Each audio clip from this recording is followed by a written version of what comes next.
Alright, so I just saw Smile 2. Let's talk about it. Normally I do these reviews in my car, but my car is in the shop and I'm waiting on my Uber, so let's see how quickly I can get through this. Directed by Parker Finn, this is a sequel to the 2022 film which starred Sosie Bacon. This one stars Naomi Scott.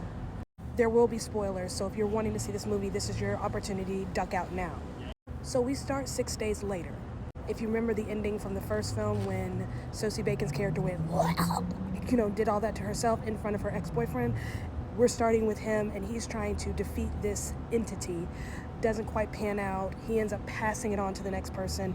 We meet that person again through Naomi Scott, and so on and so forth.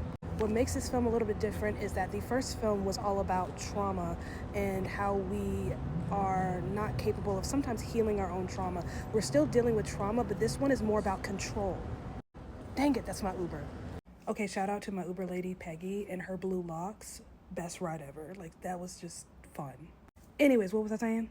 So yeah, it's not that this movie is better or worse than the last one. This movie is just so different in terms of style, cinematography, obviously characters, and even just theme. Because again, that one was all about trauma and unhealed trauma and how when we don't heal trauma, we leave space for things to come in. And you had a lot of metaphors about open spaces and open doors, the color blue.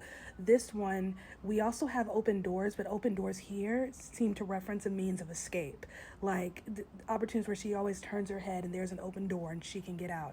Or when she's laying in a room and she looks up, she sees an open door. It's an opportunity for her to get out. Whereas in that last film, open doors signified, a doorway for things to come in. But this one really hones down on control and I think mental illness, because we're dealing with a woman who's struggling with substance abuse and guilt and shame. She's in recovery and she has been off the grid, so to speak, not doing much of anything for the last year after a tragic car accident in which her friend was, unalived in said car accident. So it's a year later, she's back on the grind doing her music thing. She's about to start a new tour, starting in New York City, Madison Square Garden. And you can tell there's something about the way she played this, just a woman in recovery who's, going through the motions of doing things she's used to doing, but mentally she's just not quite with it. It hasn't quite clicked. There is a brilliance in Naomi Scott's performance of a woman who is detached yet still moving forward. Parker Finn seems to have an affinity for symbolism and motifs. Motifs are like elements or devices in film. We're talking about film. You can also see this in literature, but a plot device in a film that just repeats over and over and over again. Like I said before, a motif in that first film was open doors, and in this one, it's mirrors. Because part of this theme about not being in control is, looking inward. Is something she says at the very beginning. That's something very key that kind of gives you an idea as to how we're navigating this story about looking inward and looking at herself and seeing who she really is. And it seems to be that whenever we see mirrors, there is this element of truth that's coming out. An honesty that she can't escape. She can't escape herself. That's a bit of our theme here. What is that noise? It's music. There's a house over that way that sometimes they'll just set up, instruments and just play jazz music in the middle of the night. That's not football game. There's a school down the street. So in that first film where, Rose, I believe the character's name was, she would see this smile in just random people's faces, whereas a smile here is often seen in the faces of people she feels responsible for. So in her fans, her family, her friends. Again, this concept of looking inward and not being able to escape yourself and things from your past and having to confront your past and, wanting to be in control. Now, in my review of the original Smile film, which I did 2 years ago, I was obsessed with the way the movie was shot, the way we were working with close-ups to kind of, represent the walls that Rose had built, how she would let people in a little bit and then push people right back out. That was the camera work in the first film, where we'd have these extreme and awkward close-ups and then we'd zoom back out.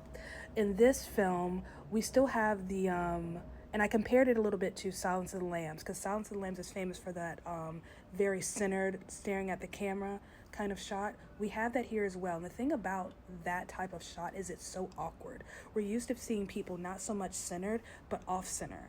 It's the rule of thirds, right? So we're not used to seeing people centered in film. We're used to seeing them kind of off a little bit, not quite centered. So that full centered looking into your soul, it's awkward and it makes you uncomfortable. We see a little bit of that here, but what's different here about the camera work, instead of it, focusing on vulnerabilities, we're dealing with a woman who has dealt with alcoholism and drug use.